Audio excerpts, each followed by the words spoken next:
Hi guys, I just thought I'd give you a quick video on hormone imbalances and your health. Hormones affect every single cell in your body, so when there's imbalances present, you can have a wide variety of symptoms as a result. So in this video we'll cover all the hormone imbalances and what happens to your health in the background when you're suffering from a hormone imbalance. Okay, hormone levels in your body are typically based on upstream issues. Okay, that's an important thing to understand. They largely get dictated by other external factors, or internal or external factors, so they're based on upstream issues. Hormone balance is an art that unfortunately requires education, okay, because they affect so many processes inside your body, and hormones are a little bit finicky on what they like and what they don't like. It unfortunately requires a bit of education so you can understand what your hormones are doing, what they like and what they don't. Okay, so how it all works. Okay, so you can see on this chart we've got the hypothalamus at the top, which is basically your brain. Okay, so your brain can get stimulated or affected by like immune system molecules coming from your gut, neurotransmitters that are coming from your nerves as well as your gut, outside stresses, which we've gone through on other videos with the cortisol and stress response. So they can be like financial stress, emotional stress, and actual stress, like the classic example is seeing a lion. More prone to today is like getting cut off in traffic or something like that. They're all outside stresses, and the hormones floating around in your blood will also affect your brain as well. So what happens is the hypothalamus releases GnRH, which is gonadotropin releasing hormone, and that signals to the pituitary to release its own hormones. Okay, so in the case on the left to the testes, the pituitary releases luteinizing hormone, LH, that's responsible for testosterone production, and the pituitary also releases follicle stimulating hormone, which is responsible for sperm production with the testes.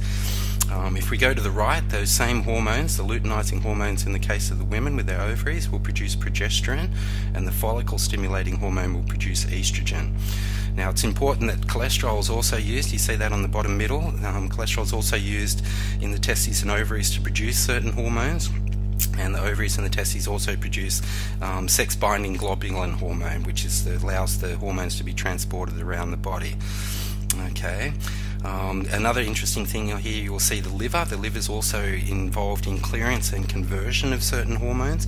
So the clearer your liver is, the better it can clear excess hormones, and it can convert hormones from one to another. And it's important after menopause, even before menopause, the adrenals on the bottom, they're responsible for around 50% of your sex hormone production.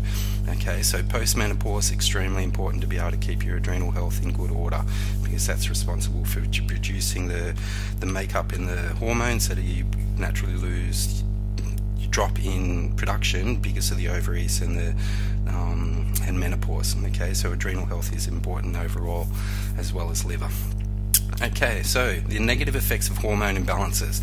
Okay, hormones can affect pretty much anything in your body, but some of the main ones are you'll have an increased appetite, so you find that you're hungry all the time. You get decreased melatonin, which means you have sleep problems or sleep irregularity. Decreased muscle mass, so that lowers your metabolic rate overall. You end up with increased visceral fat, which leads to weight gain. So not only do you have lower metabolic rate, but your body's also got a preference for storing more fat, so a bit of a double whammy. Increased blood sugar, so you get energy highs and lows, depending on where you are in that blood sugar regulation cycle. You can be faint, lightheaded, fast heartbeat, and all those sort of problems. Because of the high blood sugars and a lot of tissue breakdown, you'll have increased inflammation. Decreased thyroid activity, so again another cause for a lower metabolic rate, making it more harder to lose weight. Decreased pituitary activity. Okay, your pituitary is like your master gland, speaks and communicates with most other glands inside your body. If you're going to lower the function of your pituitary gland, then you've automatically lowered all the other hormones in your body. You get a decreased immune system, which can lead to a liver toxicity with all the immune complexes. They can often settle in joints and end up with things like arthritis. And then overall, because it's reasonably destructive to the immune system, it goes around killing things the whole time. You end up with a lot of inflammation as a result of that, and it's like all these little mini wars going on inside your body. Okay, there's also increased frontal lobe activity, that section at the front of your brain that's responsible for personality, motivation, reward, mood, and the like. So you can have problems in that regard. You can have decreased brain function, so you got short-term memory loss, which is an indication of early Alzheimer's.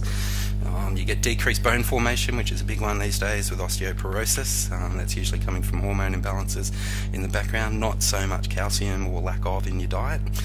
We all get told that it's the lack of calcium, but it's usually the hormones in the background. And it's responsible for hormone imbalances can accelerate aging, which none of us want.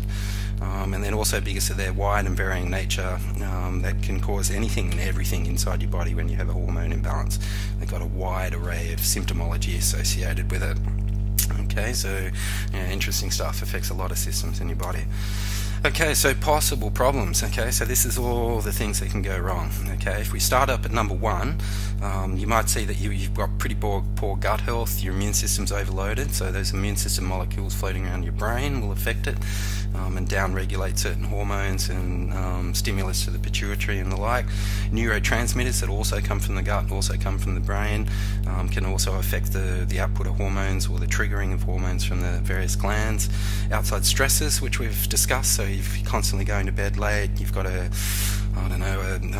horrible relationship going on with a partner or a friend, that's an outside stressor. If you've got emotional stress, financial stress, over-exercising, poor quality foods, late nights as mentioned, all of those are the outside stressors. And then hormones, so that will not only affect hormones levels through your body, but that will come back up and float through your brain and affect ongoing hormone production as well. So that's the 4 issues that you need to address at the top. If we go down to the testes and the ovaries with number 5, both those things, testes and the ovaries, absolutely hate chemicals. Okay, so any chemicals or toxins in your diet or lifestyle in general, from your air, food and water, will greatly affect the production of certain hormones coming out of the testes and the ovaries overall. We get testicular cancer and stuff from chemicals and other hormone imbalances. The ovaries, we can end up with polycystic ovary syndrome, POX, which is very common these days. So addressing your toxins is critical to keeping the testes and the ovaries nice and healthy. Okay, we go to number 6, and then you've got the testes and the ovaries again. They produce a sex hormone binding globulin. So you can either have underbinding issues or overbinding issues, making the hormones unavailable or too many. So it can be a binding issue in both those areas. If we go over to the right, the liver, as mentioned, the liver is responsible for the clearance and conversion of certain hormones. So excess hormones, the liver will detoxify and get pushed back out of the body, and they also converts several hormones as well into other hormones. So having a nice clear liver is very important to your overall hormonal balance as well.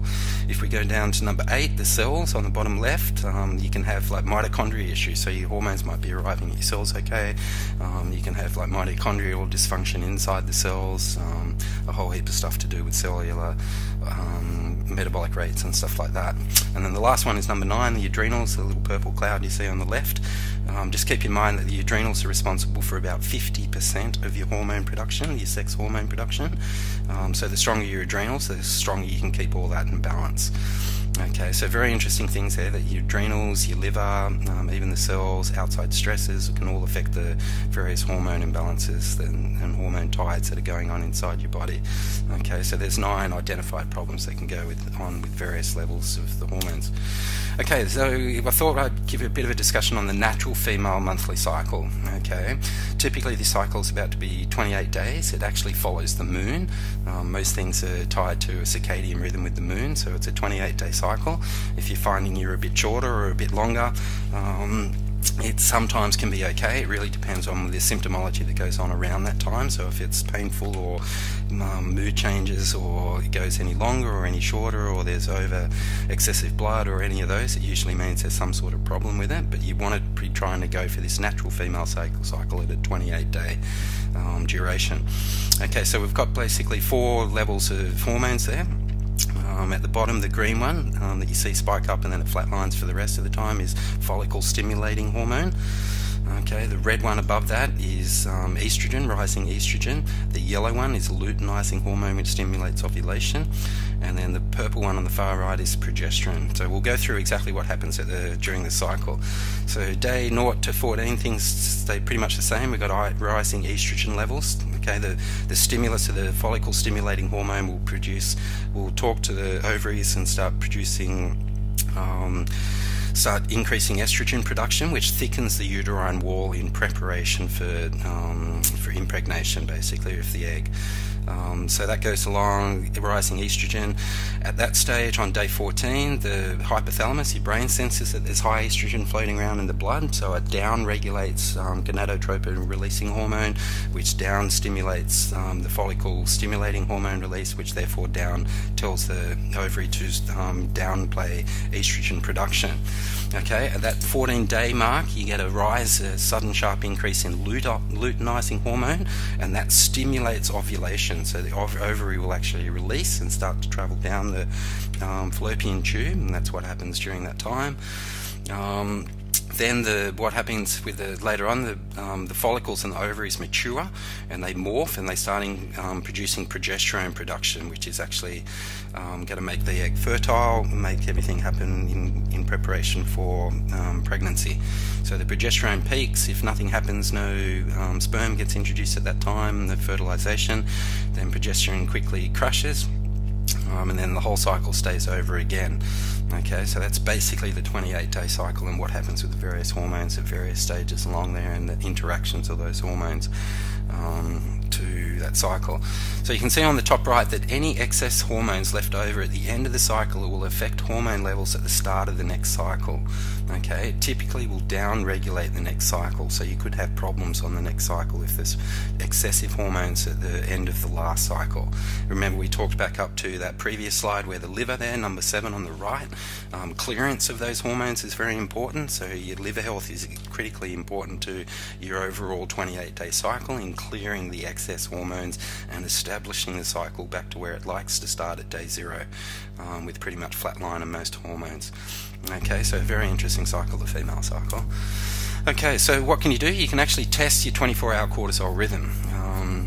There's several ways to do that. The first one is the questionnaire. So you can go to the homepage of my website, theholisticlifestylecenter.com. There's a free health check questionnaire that examines 23 areas of your health, one of them being your hormones.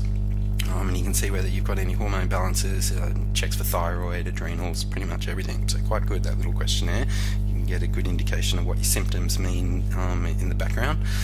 And then we've got official testing through lab tests. Okay, so we've got an adrenal stress profile test kit, which is a saliva-based test kit. It looks at your cortisol rhythm over 24 hours. Also measures certain sex hormones such as estriol, estradiol, progesterone, testosterone, and an interesting one in this test kit is melatonin, which gives us an indication of your gut health. Okay, remember that the gut health is a large indicator and will stimulate or unstimulate the brain in regards to producing certain hormones. So melatonin and gut health is a big one over your overall hormone imbalance. So that's a great little test kit. You basically spit in those vials at various times of the day, 4 vials in total, and that gives you your cortisol pattern, which we'll have a look at now. Okay, so at the top you've got a normal 24-hour cortisol pattern. Okay, the black line, as noted by the key in the top right, is cortisol, and the white line is melatonin. Okay, so a normal profile, you'll have rising cortisol in the morning, and then that starts to dip dramatically at about 10 a.m., 11 a.m., starts to flatline all the way through from about 6 p.m. through to the rest of the night, and then starts to rise the following day. But you can see on that bottom stress profile that we get an exaggerated stress response. We've got all these late nights, we've got TVs, artificial lights, we have stresses, working late, we're on the computer, all the stuff that keeps that stress profile and all your cortisol raging throughout the day, and it really doesn't drop on this stress profile until about 10, 11 p.m. at night. You can see there on the bottom chart. So what that does is it actually ends up, you lose your natural 24-hour rhythm. Okay, so on that top normal profile you'll see black and white is roughly in equal, 50-50.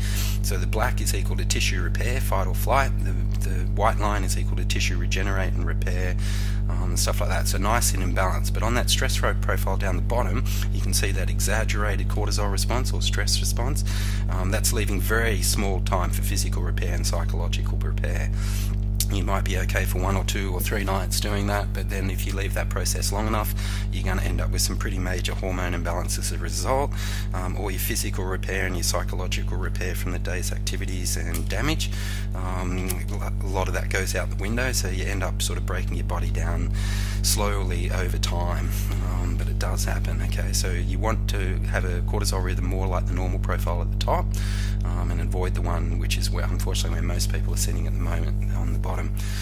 Okay, so what to do about it all if you do feel that you have a hormone imbalance, or the questionnaire picks up that you've got a hormone imbalance, or you might have been tested in the past and it found one. Okay, so you get tested and you see what's going on. If you've been tested in the past, feel free to forward me through your results, and I can have a quick chat on the phone free of charge with you. If you haven't been tested, then definitely get tested, because it will show you exactly what that cycle does. And then the most important thing with any health, in trying to improve your health, is eat according to your metabolic type.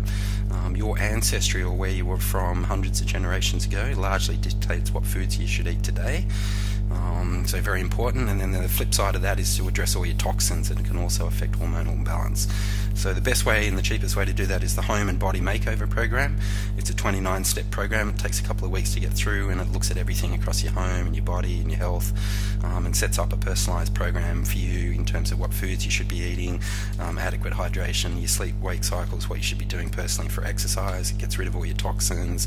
Yeah, it's a very good little program. It's a starting point for most people. Okay, the other thing is eat regularly. So eat every 2 to 3 hours in small meals. When your body goes for long periods of time without food, it has to rise blood sugars, has to rise cortisol. That's an exaggerated stress response again, so it just blows out that whole thing that we're trying to fix. So have small meals regularly. Always eat a protein with a fat with a carb, never just a carbohydrate on its own.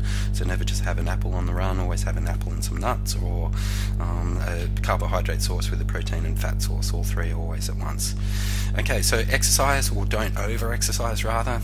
Long extended cardios, marathon type people will always have a hormonal imbalance. So don't over-exercise. Follow the adage that less is more. Listen to your body. If you are tired on your way to the gym or to exercise, then listen to your body and work in rather than work out. Okay, we've got other video series on that you might be able to have a look at to get more of an idea whether you're over or under exercising.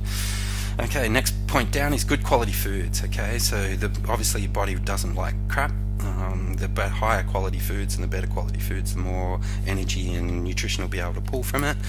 So that's always a big one. Avoid caffeine and alcohol, because they tend to drive the adrenal glands hard, rise cortisol levels, and you end up with even a worse hormone imbalance. Unfortunately, hormone imbalances often make us go for more caffeine or more alcohol because of our mood and stuff like that, but just try and get it through foods if you can, and limit those two. Okay, there's also supplements designed to improve adrenal function. So there's special nutrients and glandular concentrate extracts and that can support the adrenals as you're repairing them. And then sleep and rest patterns. Make sure you try and get into bed by a reasonable hour. If you're finding that you're tired, don't feel guilty to have an afternoon nap. You're often more productive if you have a quick kip and then hop back up and do your tasks. You'll find that you get through them much better, much more efficiently, and much higher quality than if you just try and push through. So sleep and rest is a massive one when it comes to correcting hormone imbalances. In fact, sleep is the best stress metabolizer on the planet. It basically allows all your body to rest and regenerate. Okay, so some critical stuff in regards to hormone imbalances.